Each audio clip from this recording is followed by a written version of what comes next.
Hello, moi c'est Anna. Ça fait quelque temps que je vis des expériences chouettes et aujourd'hui, j'aimerais te les partager. Ma motivation ? Faire connaître des gens peu connus qui mériteraient d'être connus. C'est ma manière à moi de les remercier pour ce qu'elles m'ont apporté. Mon objectif ? Te faire des propositions pour t'aider à ouvrir des portes vers le développement de toi et de ton bien-être. Aujourd'hui, j'ai le plaisir de recevoir Anna. Anna qui est coach de vie spécialisée dans les traumas. Ensemble, on va voir la différence entre un traumatisme et un trauma et comment est-ce qu'elle a réussi, grâce au coaching, à avoir de la gratitude envers ses traumas. Je te souhaite une très belle écoute.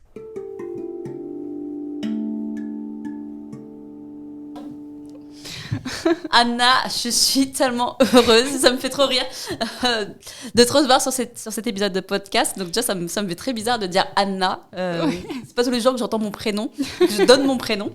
C'est clair. Ça fait un moment qu'on échange ensemble et en fait, moi, ça me fait kiffer qu'on puisse vraiment faire ce podcast parce que j'en avais vraiment envie. Donc merci déjà d'avoir accepté ça. Merci à toi de m'avoir proposé, surtout. Yes. Ouais, je suis trop ravie d'être là. Trop bien. Donc, pour moi, l'idée, c'est que tu partages un petit peu ton parcours et ce que tu fais en tant que coach. Ouais. Mais avant de commencer sur tout ça, j'aime bien commencer mon épisode en posant la question suivante, c'est comment est-ce que tu te sens là, maintenant, tout de suite Alors, je suis hyper contente d'être avec toi. Yes. Vraiment, je suis trop ravie de te voir et de partager ce moment avec toi. Mais j'avoue que je suis très stressée. Ouais. Et voilà, ouais, je suis stressée. C'est un exercice qui est nouveau pour moi, qui est inconfortable. Mais en tout cas, je suis ravie de partager ce moment avec toi. Super, merci en tout cas de le partager. Déjà, le fait de le dire, normalement, ça réduit le stress. Et c'est un peu l'objectif de cette question en général quand je pose cette question-là. Avant qu'on parle de ton métier de coach, donc j'aimerais qu'on te pose la question de où est-ce que tu viens ? Où est-ce que je viens ? Alors, du coup, je suis née à Compiègne, dans l'Oise. C'est une ville à 1 heure à peu près au nord de Paris. Je viens d'une famille avec 2 parents, un papa, une maman, une petite sœur qui a 5 ans de moins que moi. Au niveau de mon parcours scolaire, parcours pro, j'ai fait un bac STG. Je sais pas si tu vois ce que c'est. C'est vraiment, on mettait un peu les gens qui étaient catégorisés de nuls à l'école là-dedans, en tout cas. Mais voilà, donc j'ai fait un bac STG. Après, je suis partie en école d'infirmière. D'accord. À l'IPSI, ouais. Donc pendant 3 ans, en fait, j'ai préparé mon concours d'entrée en même temps que le bac, en même temps que le permis d'ailleurs, je me souviens. Tout préparé en même temps, toi. Tout préparé en même temps. Et donc du coup, j'ai fait 3 ans d'école d'infirmière, donc une licence en soins infirmiers. J'ai été diplômée en 2016 et après, du coup, j'ai commencé à bosser en tant qu'infirmière à Marseille notamment. Donc voilà, au niveau du parcours scolaire, c'est assez simpliste finalement. Et au niveau du parcours pro, j'ai commencé à travailler plutôt jeune. J'ai eu rapidement envie d'avoir mon propre argent en fait. Donc j'ai commencé à faire les petits boulots de babysitting, voilà, genre de trucs quand j'avais 14-15 ans. Les boulots d'été, j'ai commencé à 16 ans à peu près, mais en tout cas les premiers boulots déclarés entre guillemets, c'était en parallèle de mes études, le bac et puis l'école d'infirmière. Et donc des petits boulots, des bijouteries, 22 ans de bijouterie, ce genre de trucs, ouvrière agricole. Voilà, j'ai eu ma boîte de community management aussi, j'ai bossé dans l'audiovisuel. Du coup, j'étais infirmière à Marseille aussi, à l'étranger, j'ai pas mal voyagé. D'accord, ok. Et où ça j'ai habité notamment en Australie et en Indonésie, à Bali. Ok. Et après, j'ai voyagé un peu à droite à gauche. En tout cas, c'est les 2 pays dans lesquels je suis restée le plus longtemps. Et voilà, concrètement, mon parcours, c'est ça, rapidement. Et je me suis lancée en tant que coach début d'année. Ok, qu'est-ce qui a fait que tu es passée d'infirmière à coach ? Alors, j'ai arrêté de bosser en tant qu'infirmière suite au décès de ma mère en 2020, à peu près. Et il y a plusieurs choses, en fait, c'est un très beau métier, mais on n'a pas les conditions nécessaires pour pouvoir faire ce métier comme on voudrait le faire, en fait. On n'a tellement pas de temps, on n'a pas assez de personnel, on n'a pas assez de budget. Donc, du coup, ce métier devient essentiellement axé sur le technique et toute la communication que j'adorais, cette relation avec l'autre qui fait partie intégrante du soin, on ne peut plus l'avoir. Donc ouais, suite au décès de ma mère, je me suis dit que je voulais plus travailler de cette façon-là, en tout cas. Yes. Et comment est-ce que tu es arrivée au métier de coach ? Alors, le coaching, ça arrivait dans ma vie d'une façon assez... parce que je m'y attendais pas. Je connaissais pas du tout ce métier-là. C'était dans une période où j'étais vraiment pas bien.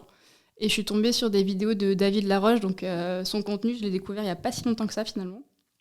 Et il donnait une masterclass. Je sais même plus le thème de la masterclass.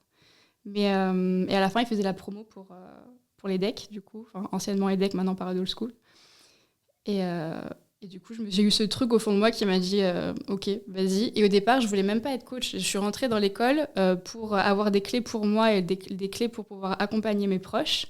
Yes. Mais absolument pas pour pouvoir, moi, me devenir coach. Mais bon, l'envie est arrivée assez rapidement. En fait. Qu'est-ce qui a fait que d'un coup peut-être pas, mais qu'est-ce qui a fait que tu t'es dit, je passe de je veux m'occuper de mes proches à, en fait, non, je veux m'occuper de tout le monde, en fait.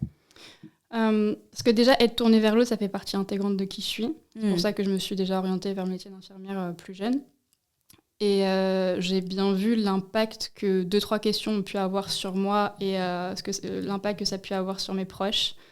Et je me suis dit que de toute façon, de par mon histoire personnelle, j'avais vraiment quelque chose à apporter aux autres. Et je me suis dit que via le coaching, c'était comme ça que j'avais envie de contribuer au monde, entre guillemets.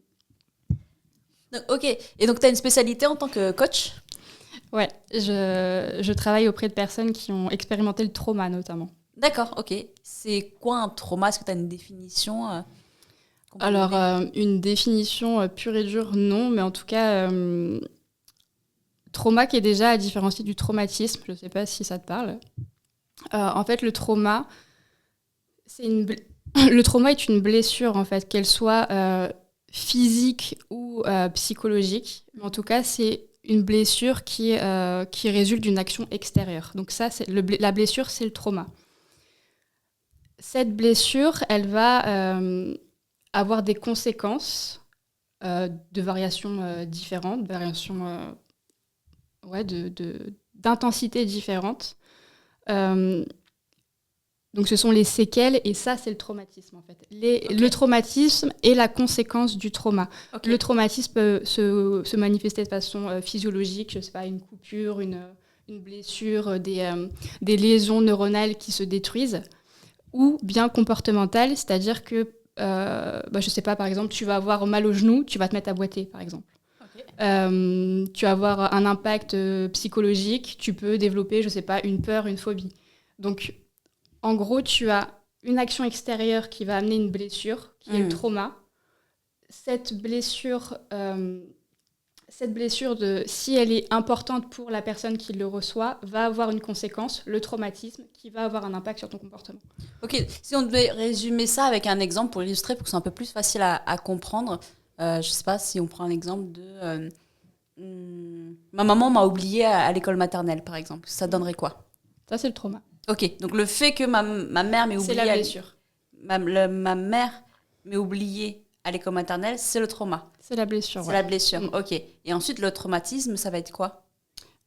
Toutes les conséquences que cet oubli aura généré chez toi. Donc ça peut être, justement, je me suis sentie... je vais avoir généré la blessure de l'abandon, je me suis sentie rejetée, je me suis sentie, du coup, je sais pas...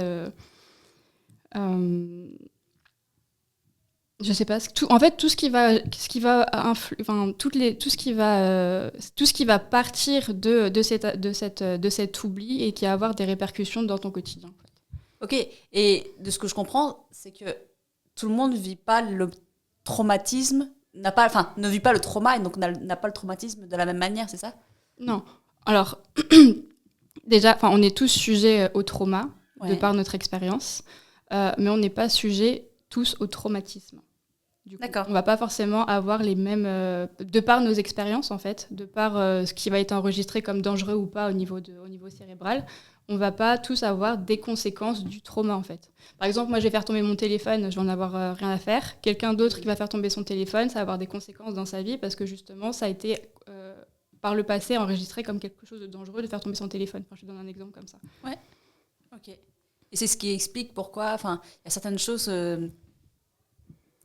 Toutes les deux, on va vivre le même événement au même moment, on va pas s'en sortir de la même manière. Ouais, complètement. Parce que, donc, en fait, chaque situation que tu vas vivre va être comparée aux expériences passées, à ce qui va être enregistré notamment au niveau de ton cerveau limbique, au niveau d'une partie qui s'appelle l'hippocampe, qui est vraiment c'est la partie qui régit les souvenirs, la mémoire. Et si une situation a été enregistrée comme dangereuse dans cette partie-là, tout ce qui va s'y rapprocher de plus ou de moins, que ce soit adapté ou pas, ça va être considéré comme dangereux. Ok. Donc, à chaque fois qu'on va revivre quelque chose, ça va rappeler à ce moment-là et se dire attention, là, il y a un danger à cause du trauma qu'on a vécu plus jeune. En fait, le trauma va avoir des conséquences sur la structure même du cerveau, en fait. Donc, je ne sais pas si on aura l'occasion d'en parler ou quoi, mais c'est peut-être un peu long, mais en fait, il y a tout un circuit qui est coupé quand on vit une situation qui est considérée comme dangereuse. On n'a plus du tout accès à notre lobe préfrontal, qui est vraiment la partie avant de nos cerveaux et qui régit notre conscience, le langage, toute l'évaluation qu'on peut avoir faire en fonction d'une situation. Toute cette partie-là est coupée. Et le thalamus, qui va recevoir l'information, va directement envoyer ça dans l'amygdale. En fait, la totalité du signal va être envoyée dans l'amygdale qui, elle, justement, va comparer avec l'hippocampe si l'information est dangereuse ou pas. Et elle va directement dire que c'est dangereux. Donc, on va avoir des réactions qui ne vont pas forcément être adaptées. Alors, dis-moi si j'ai bien compris, c'est qu'en fait, finalement, le message, plutôt que d'aller dans le lobe préfrontal, il va aller de l'autre côté, dans la partie amygdale, qui gère toutes les peurs et qui a à faire les réactions un peu automatiques qu'on a derrière. Ouais, c'est un petit peu plus complexe que ça. C'est-à-dire que dans tous les cas, en fait, une information, elle va arriver dans ton cerveau au niveau du thalamus. Le thalamus, donc ça fait partie du cerveau limbique, donc le cerveau qui gère les émotions et la mémoire. Elle va arriver dans cette partie-là et le thalamus, son job, c'est de créer une histoire autour de ça pour qu'on puisse s'en souvenir. Donc avec un début, une fin et que ça va s'inscrire dans le temps. Ce message, il va être envoyé en partie dans le lobe préfrontal, donc les lobes préfrontaux parce qu'il y en a 2, pour justement être analysé, on va y penser, on va communiquer dessus, etc. Et une autre partie dans l'amygdale qui va comparer avec sa mémoire, qui est l'hippocampe, voir si c'est dangereux ou pas. Ça, c'est le circuit normal. Quand une situation qui est considérée comme dangereuse, de par l'intensité ou la douleur, par nos sens, ça va arriver dans le thalamus, mais lui va se bloquer. Ouais. Donc, il va couper tout accès, pas tout accès, certaines liaisons, en tout cas au niveau des lobes préfrontaux. Donc, l'intégralité du message arrive dans l'amygdale et qui va catégoriser directement ça comme dangereux. Donc, il va envoyer un message après dans le tronc cérébral pour avoir des réponses qui sont hyper archaïques, donc la fuite, ce qu'on connaît bien, la fuite, le combat ou le figement. D'accord, ok. Et on pourrait en parler pendant des heures encore de l'histoire de trauma, mais on va avancer un petit peu. Qu'est-ce qui, toi, t'a amené en fait à te spécialiser dans les traumas ? Plusieurs choses. Déjà, je pense que ça peut se voir, c'est que je suis fascinée de neurosciences. Exactement. J'adore comprendre comment on fonctionne et notamment le cerveau. Je trouve que c'est un organe fascinant. Donc déjà, le cerveau a une importance primordiale dans le trauma, en tout cas dans la guérison et dans son impact. Et aussi de par mon parcours personnel. D'accord. Parce que j'ai expérimenté plusieurs fois le trauma j'ai perdu le mot, mais au cours de ma vie, quoi. Est-ce que j'ai regardé un peu je te suis sur Instagram et t'en parles assez régulièrement. Comment c'est pour toi de parler ouvertement de tous tes traumas ? Ça n'a pas été facile pendant un moment. C'est-à-dire que forcément, c'est des choses qu'on communique pas pendant X années, etc. Donc, ça n'a pas été forcément facile au départ. Ça l'est de plus en plus. En fait, je pars du principe qu'à partir du moment où mon expérience peut aider qu'une seule personne, j'ai tout gagné, quoi. Donc le fait de communiquer, si le fait de communiquer sur mon histoire et mon expérience peut aider quelqu'un, je suis prête à subir cet inconfort, même si j'avoue que c'est de moins en moins inconfortable. Et je suis complètement OK avec le fait d'en parler, quoi. Oui, quand tu dis subir cet inconfort, c'est-à-dire que c'est quelque chose... Qu'est-ce qui a fait qu'un jour tu t'es dit « Ok, maintenant c'est bon, j'en parle ouvertement » Parce que en fait, j'ai conscientisé pourquoi j'en parlais pas. Et pourquoi j'en parlais pas, c'est parce que j'avais honte.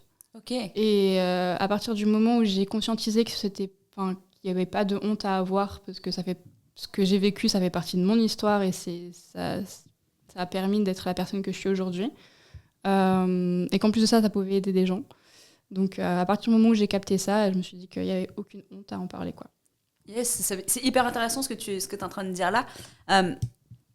Qu'est-ce qui t'a fait prendre conscience que, en fait, ça ne servait à rien d'avoir honte de tout ça et que ça peut justement apporter aux gens? Je pense que le coaching, ça va beaucoup m'aider, l'école de coaching. Parce que du coup, comme je te disais, au départ, je suis rentrée dans l'école pour pouvoir apprendre apprendre à me connaître, en fait, finalement. Et trouver des outils sur comment me sentir mieux, parce que vraiment, quand je suis rentrée à l'école, c'était une période qui n'était pas facile. J'avais fait une tentative de suicide 2 mois avant. Donc, c'était vraiment pas évident, cette période. Mais ouais, donc pendant l'école, on travaille en trinôme, en sixnôme, on fait beaucoup d'entraînements de coaching les uns avec les autres. Chacun s'autorise à être rentré dans sa zone de vulnérabilité. Et forcément, tu travailles sur des endroits que tu n'as pas l'habitude de travailler, quoi. Donc, ça aide beaucoup. Yes. Alors, je te pose une question, on va voir si ça peut être OK de pas y répondre, mais vis-à-vis des traumas que tu as vécus, que je pose bien la question, comment tu en es fière? Comment je suis fière d'avoir vécu ces traumas-là, c'est ça? Qu'est-ce que tu en sors comme fierté? Quand je vois ce que ça me permet d'accomplir aujourd'hui et d'aider les personnes que j'ai d'aujourd'hui, mais je l'ai déjà dit plein de fois, mais j'ai même de la gratitude pour ce qui s'est passé, en fait. Waouh! Ouais, je pense que c'est le stade ultime, concrètement. Je sais pas si on peut aller plus haut que ça, mais si je dois revivre tout ce que j'ai vécu, j'y retourne. Parce que là, déjà, l'apaisement que j'ai maintenant, et ça n'a pas de prix, en fait. D'avoir trouvé une sorte de paix et de pouvoir la transmettre, en tout cas, d'accompagner des personnes qui sont... les femmes que j'accompagne là, en ce moment, elles sont vraiment... j'ai pas de mots, elles sont tellement courageuses, résilientes et fortes. Et d'accompagner ce type de personnes, d'œuvrer à leur côté, ça n'a pas de prix, quoi. Vraiment. Donc voilà. Yes, t'as 2-3 exemples de choses sur lesquelles, concrètement, où tu te dis, tiens, ça m'a permis de développer ça, je sais pas, t'as des exemples? Par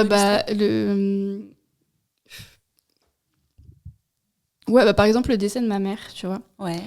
C'est vrai que le deuil, ça peut être un peu tabou, mais ma mère était une personne très généreuse, très tournée vers l'autre. On savait qu'on pouvait compter sur elle avec ma sœur. Mais à côté de ça, c'était une personne qui pouvait être très dure dans ses mots, qui était impulsive, qui avait des excès de colère, qui avait des mots parfois qui étaient très durs, qui n'étaient pas forcément faciles à vivre. Elle n'était pas facile à vivre, faut dire ce qui est.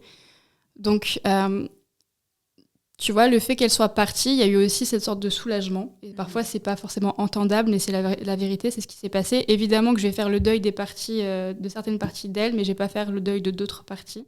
Parce que c'était un soulagement que ces parties-là ne soient plus dans ma vie. Et le fait déjà juste de comprendre ça, que le deuil, c'est encore une fois une question d'équilibre. C'est pas que on perd, mais aussi on gagne. Donc ok, ça peut être compliqué à entendre, mais en tout cas, c'est la vérité, c'est factuel. Donc juste le fait de comprendre ça et de pouvoir le transmettre et accompagner les personnes qui viennent me voir pour un deuil, par exemple, et que je vois qu'elles peuvent se libérer de ça, juste pour ça, je suis hyper reconnaissante d'avoir perdu ma mère, finalement. Yes, c'est beau. C'est beau. Et si elle pouvait entendre ça, et je suis sûre qu'elle l'entend, ouais. Ça me donne, moi, de l'émotion rien que d'entendre ça, parce que de se dire, je suis reconnaissante pour ce qui s'est passé sur lequel tu n'as eu aucun pouvoir, et de dire, en fait, j'en décide de faire ce que je veux, soit je décide d'en souffrir toute ma vie, soit je décide d'en voir le beau côté des choses. Et, Ouais, tu vois, tu disais peut-être qu'elle t'entend, etc. Mais aussi bizarrement que ça puisse être, pardon, c'était pas français ce que j'ai dit avant. Je me suis jamais sentie aussi proche de ma mère que maintenant. Oh. C'est ouf, hein. Tu vois, même j'ai un petit rituel, genre tous les vendredis soirs, j'allume une bougie, et je pense à elle, et je lui dis des choses que j'ai pas forcément communiquées de son vivant. En fait, je me suis jamais sentie autant connectée et en paix avec ma mère, avec ma relation avec ma mère, que depuis qu'elle est plus là, quoi. Et ça grâce au coaching. Ouais. C'est beau. Ouais, c'est beau, c'est vrai. Ouais, chouette. On parle souvent les traumas, on a souvent tendance à mettre ça chez les psys. Enfin, dire quand j'ai un trauma, je vais avoir un psy et quand je veux un coach. En fait, c'est quand je veux avancer dans la vie, je vais voir un coach et quand j'ai des problèmes, je vais voir des psys. Moi, c'est ce que j'entends assez souvent. Quelle différence il y a entre le fait de venir te voir en tant que coach spécialisé dans les traumas ou aller voir un psy? Ouais, c'est vrai ce que tu dis parce que c'est vrai que on qualifie un peu les psys d'aller chercher son pourquoi et les coachs d'aller chercher son comment on fait les choses, comment on avance après X ou Y événements dans notre vie.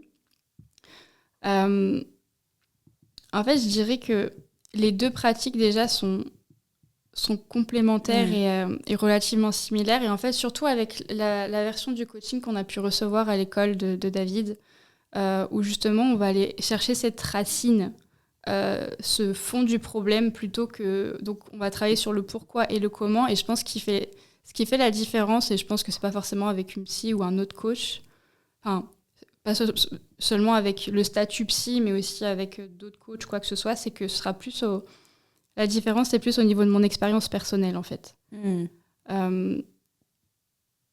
L'expérience du trauma, bien sûr, est personnelle et il n'y en a aucune qui se rapproche d'une autre. Mais en tout cas, quand je parle de trauma et quand je parle, par exemple, de violence physique, de violence sexuelle, de violence verbale, c'est des choses que moi-même j'ai expérimentées. Donc, c'est des choses sur lesquelles je suis en mesure de parler et de comprendre surtout, mais pas de comprendre de façon intellectuelle, de comprendre de façon émotionnelle.